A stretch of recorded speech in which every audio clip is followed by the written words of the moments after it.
अगर आप इस चैनल पे नए हैं तो इसको सब्सक्राइब कर लीजिए और बेल आइकन को प्रेस कीजिए ताकि हमारी नई आने वाली तमाम वीडियोस की नोटिफिकेशन आपको मिलते रहें और आप हमसे कनेक्ट रहें। बिस्मिल्लाहिर्रहमानिर्रहीम। खातिन हज़रात, मैं हूँ अख्तर अब्बास सर। आप सबको मेरा सलाम पहुँचे। बहुत सारे सवाल मुझे भी तंग करते हैं, यानी उसमें खुशी नहीं होती। लाइक अगर कोई लड़की मुझसे ये कहे कि मैं अपना रिश्ता तोड़ना चाहती हूँ और मेरा शौहर मुझे पसंद नहीं है, छोटी छोटी बातों पे गुस्सा करता है, अपनी माँ की मानता है, जेब खर्च कम देता है वगैरह वगैरह। या कोई लड़का मुझसे ये कहे कि मैं अपनी जॉब छोड़ना चाहता हूँ, मैं वजह पूछता हूँ तो कोई सॉलिड वजह नहीं होती।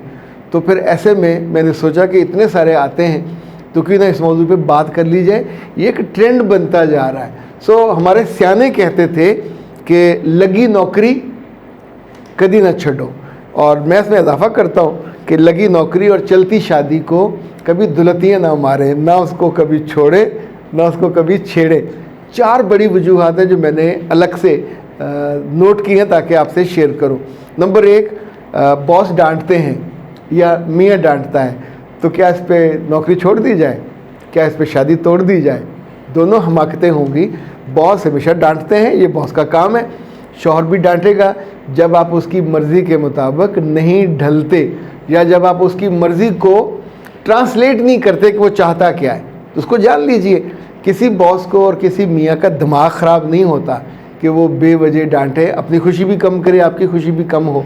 दूसरा याद रखिए, माँ की बहुत मानते हैं और मेरी तो सुनता नहीं है, अपने बॉस की सुनता है या कंपनी की सुनता है। अल्लाह के बंदो, बॉस अगर कंपनी की नहीं सुनेगा तो आपकी क्यों सुनेगा? He is meant to follow the company rules and laws. Company उसको इसीलिए रखा। तो एक माँ ने बेटे को जन्म दिया तो आप तो जुमा 4 दिन से उसकी ज़िंदगी में आए हो, चले 2-4 साल भी हो गए हो, तो उसको माँ की ही माननी चाहिए। आपको भी उसकी माँ की माननी है, मिजाज को समझना है, अपने आप को उसमें ढालना है, इंगेज करना है। या तो शुरू में आप कर लिया करो कि मुझे एक ऐसे आदमी से शादी करनी है जिसकी माँ ना हो, तो फिर वो पैदा कैसे हुआ होगा। या मुझे ऐसे अदारे में जॉब करनी है जिसका बॉस कोई ना हो, तो फिर या तो आप खुद बॉस बनो, इतनी लियाकत हो, इतनी मेहनत हो, इतनी तालीम हो कि आपको ऊपर पर फिर भी तो ऊपर बॉस तो होगा ही होगा। ऐसे शादी में माँ भी बॉस हो सकती है, बाप भी बॉस हो सकता है, जो नंद है वो भी बॉस हो सकती है, जेठानी भी बॉस हो सकती है। तो बॉसेस की दर्जा दर्जा हैं और ये शादी वाले बॉसेस तो सारे प्यार से, मोहब्बत से, अक्ल से हैंडल हो जाते हैं। जो जॉब वाले बॉसेस होते हैं ये तो तनख्वाह दे रहे होते हैं। इनकी नाराज़ी आपकी ज़िंदगी की वो जो चेन है उसको तोड़ सकती है, और शादी अगर टूट जाए तो भी दुख और तकलीफ़ नौकरी जाने से ज़्यादा होता है। तीसरी बात याद रखिएगा, बाहर लेके नहीं जाते मियाँ, और कंपनी वाले सैर सपाटा नहीं कराते, कंपनी वाले ज़्यादा मज़ा नहीं कराते। तो आप सोचें, क्या इस वजह से कोई शादी तोड़ देनी चाहिए और कंपनी छोड़ देनी चाहिए? सैर सपाटा हक नहीं है, पर जब आप बहुत खुशी देते हो तो कंपनी आपको होटलों पे भी लेके जाते हैं, एनुअल डिनर भी होते हैं, कोई ना कोई आपस में बंदा कर लेता है, और मियाँ बाहर लेके नहीं जाता तो पैसे जेब में नहीं होते। तो ऐसे में अगर आप खुद कोई ना कोई खाना महीने में एक दफ़ा वाला स्पॉन्सर कर सकते हो, इतने पैसे आपको मिले होते हैं शादी ब्याहों पे, माँ बाप से, भाई बहन से, उनको बचा के रखा करो। हर जगह मियाँ का फ़र्ज़ नहीं है कि वो आपको लेके जाए, खुशी आपको होनी है ना, उस गरीब को तो दुख होगा। तो ऐसे में कभी कभी उसको हेल्प आउट करना चाहिए। और कंपनी अगर बाहर लेके नहीं जाती तो दोस्त आपस में मिलके 4-6, मैं 20 लोगों को जानता हूँ कि 10-10, 12-12 का ग्रुप है और वो खाने का अरेंज करते हैं। आपकी बारी साल बाद आती है, 12 लोग हों तो महीने में एक दफ़ा, तो अच्छी खासी आउटिंग हो जाती है, चेंज हो जाती है और उसमें आपका गुड टाइम हो जाता है। चौथी बात वो ये है कि तनख्वाह नहीं बढ़ाते या मियाँ पॉकेट मनी नहीं बढ़ाता तो सब कुछ ठीक चल रहा है। पहली तनख्वाह मिल रही है, पॉकेट मनी मिल रही है, ग्रोसरी आ रही है, घर का खर्चा मियाँ कर रहा है, मकान का खर्चा मियाँ कर रहा है, बिल का खर्चा मियाँ कर रहा है। तो अब आपकी पॉकेट मनी आप 2-4 हज़ार बढ़ाने की खातिर ये सोचो कि मैं उसको छोड़ दूँ, तो कैसी कम अकली की बात है।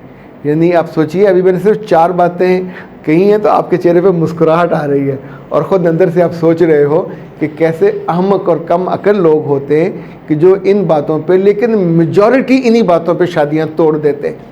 मेजॉरिटी इन्हीं बातों पे चलती नौकरियां छोड़ के फिर वेले होके बैठ जाते हैं। अब मैं आपको दूसरी दलील देता हूँ इससे हट के। सियाने कहते हैं कि जिसको कंपनी ने निकाला, लात मारी, एक्सपेल कर दिया।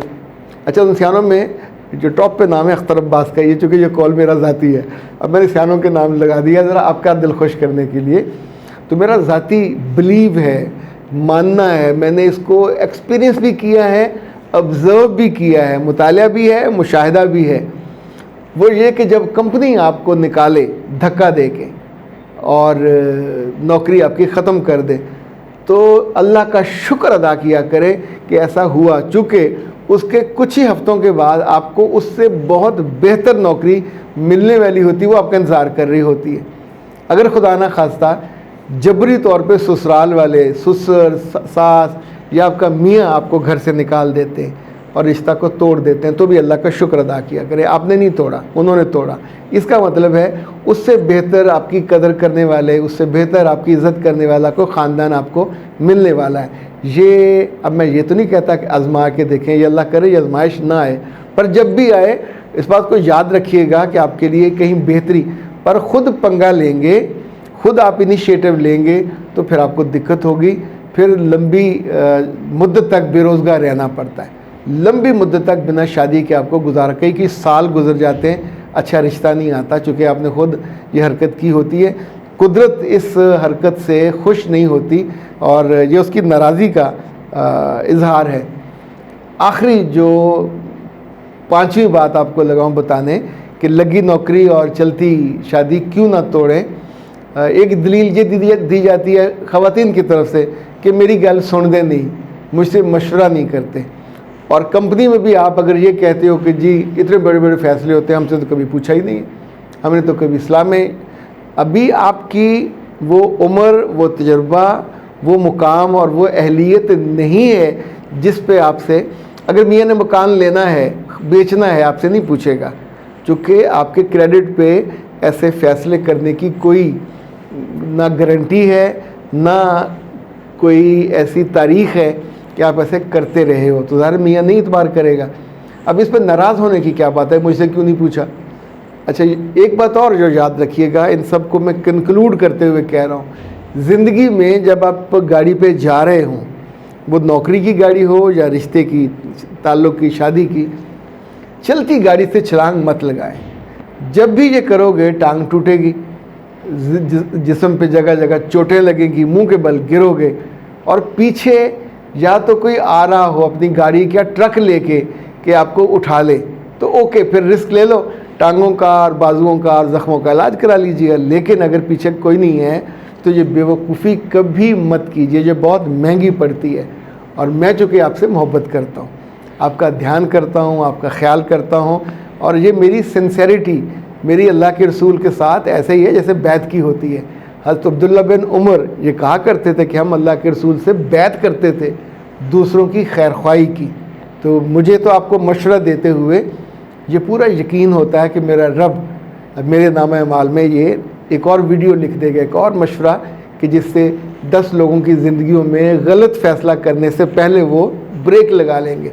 तो जब जब ब्रेक लगाएं, मुस्कुराएं, खुश हों और आइंदा बेहतर ज़िंदगी। एक बात याद रखिएगा, नाउमीदी, मायूसी ये कुफ्र है और जो उम्मीद है ये ईमान है। उम्मीद हमेशा आपको खुशी और यकीन पे लेके जाती है। अख्तर अब्बास को दीजिए इजाज़त। अस्सलाम वालेकुम व रहमतुल्लाह।